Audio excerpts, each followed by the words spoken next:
Capítulo 3.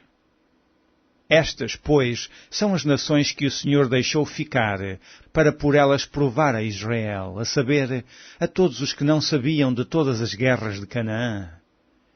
Isso tão somente para que as gerações dos filhos de Israel delas soubessem, para lhes ensinar a guerra, pelo menos as gerações que dantes não sabiam disso. 5 príncipes dos filisteus e todos os cananeus e sidónios e heveus que habitavam nas montanhas do Líbano, desde o monte de Baal-Hermon até à entrada de Amate. Estes, pois, ficaram, para por eles o Senhor provar a Israel, para saber se dariam ouvidos aos seus mandamentos que tinha ordenado a seus pais pelo ministério de Moisés. Habitando, pois, os filhos de Israel no meio dos cananeus, e heteus, e amorreus, e ferezeus, e heveus, e jebuseus, tomaram de suas filhas para si por mulheres, e deram aos filhos deles as suas filhas, e serviram a seus deuses.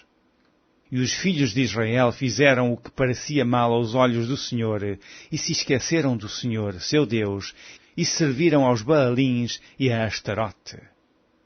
Então a ira do Senhor se acendeu contra Israel, e ele os vendeu em mão de Cusã-Risataim, rei da Mesopotâmia, e os filhos de Israel serviram a Cusã-Risataim durante 8 anos. E os filhos de Israel clamaram ao Senhor, e o Senhor levantou aos filhos de Israel um libertador, e os libertou. Otniel, filho de Kenaz, irmão de Caleb, mais novo do que ele. E veio sobre ele o Espírito do Senhor, e julgou a Israel, e saiu à peleja. E o Senhor deu na sua mão a Cusã-Risataim, rei da Síria, e a sua mão prevaleceu contra Cusã-Risataim. Então a terra sossegou 40 anos, e Otniel, filho de Kenaz, faleceu. Porém os filhos de Israel tornaram a fazer o que parecia mal aos olhos do Senhor. Então o Senhor esforçou a Eglon, rei dos Moabitas, contra Israel, porquanto fizeram o que parecia mal aos olhos do Senhor. E ajuntou consigo os filhos de Amon e os Amalequitas, e foi e feriu a Israel, e tomaram a cidade das palmeiras. E os filhos de Israel serviram a Eglon, rei dos Moabitas, 18 anos. Então os filhos de Israel clamaram ao Senhor, e o Senhor lhes levantou um libertador, Eude, filho de Gera, benjamita, homem canhoto. E os filhos de Israel enviaram pela sua mão um presente a Eglon, rei dos Moabitas. E Eude fez uma espada de 2 fios, do comprimento de um côvado, e cingiu-a por debaixo das suas vestes à sua coxa direita. E levou aquele presente a Eglon, rei dos Moabitas, e era Eglon homem muito gordo. E sucedeu que, acabando de entregar o presente, despediu a gente que trouxera o presente. Porém voltou do ponto em que estão as imagens de escultura ao pé de Gilgal e disse, tenho uma palavra secreta para ti, ó rei. Este disse, cala-te. E todos os que lhe assistiam saíram de diante dele. E Eude entrou num cenáculo fresco, que o rei tinha para si só, onde estava assentado, e disse a Eude, tenho para ti uma palavra de Deus. E levantou-se da cadeira. Então Eude estendeu a sua mão esquerda e lançou mão da espada da sua coxa direita e lhe cravou no ventre.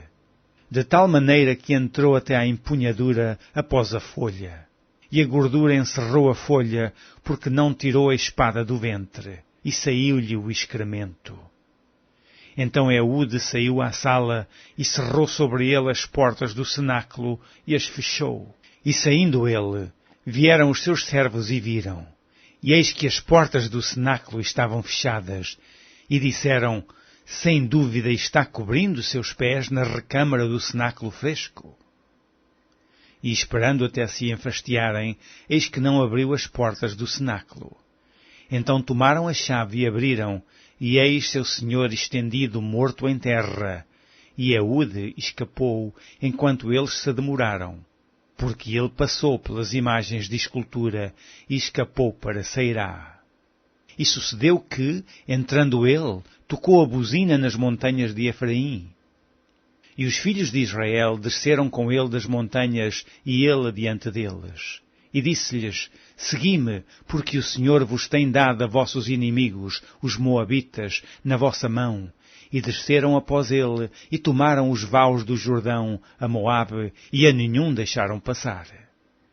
E naquele tempo feriram dos Moabitas uns 10.000 homens, todos corpulentos e todos homens valorosos, e não escapou nenhum.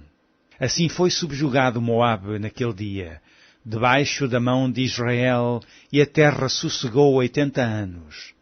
Depois dele foi Sangar, filho de Anate, que feriu 600 homens dos filisteus com uma aguilhada de bois, e também ele libertou a Israel.